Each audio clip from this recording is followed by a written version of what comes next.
एक आईएएस है मिस्टर संतोष वर्मा। इन्होंने कहा है कि जब तक मेरे बेटे को कोई ब्राह्मण अपनी बेटी दान नहीं देता या उससे संबंध नहीं बनाता तब तक आरक्षण जारी रखना चाहिए। इसको भी तो पढ़े लिखे हैं। हाँ, ये तो विभत्स सोच की बात है। और बताइए, ये वो समझ ही नहीं पा रहे हैं कि उन्होंने क्या कहा।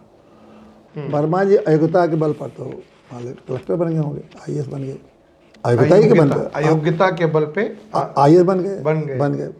अब अयोग्यता के बल पर उनको समाज में थोड़ी प्रतिष्ठा भी मिल गई। अब वो चाहते हैं कि हमारी शादी विवाह, अब एमएलए एमपी उनके रिश्तेदार बन गए अयोग्यता के नाते, एमएलए बन गए, एमपी बन गए होंगे, मंत्री भी बन गए होंगे, हो सकता है। तो अयोग्यता के हिसाब से आप आईएएस सरकारी नौकरी पाए, अयोग्यता के कारण आप आ गए विधायिका में स्थान। अब अयोग्यता के आधार पर अच्छी लड़की भी चाहते हैं कि शादी हो जाए। भाई, सरकार उनके अयोग्यता को पहचान दे, लेकिन अब कोई बाप अपनी लड़की को अयोग्य आदमी को देगा? चाहे वो अपनी जाति का अयोग्य को नहीं अपने जाति में भी कोई भी आदमी अयोग्य को नहीं देना चाहता। बेटी तो अपने से ऊपर में ही दी जाती है, वो अपनी जात में भी है। अब बताइए, लड़की की शादी का आरक्षण से क्या संबंध है?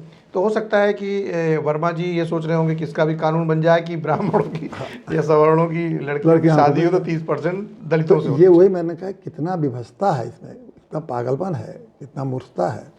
मतलब आरक्षण को इस हद तक ले जाएंगे कि लड़की की भी मांग करने लगेंगे। ये तो कभी कल्पना मैंने दुनिया किसी देश में नहीं होगा कि अगर आप आरक्षण पा गए तो आपका हक बन जाता है लड़की की भी मांग करिए।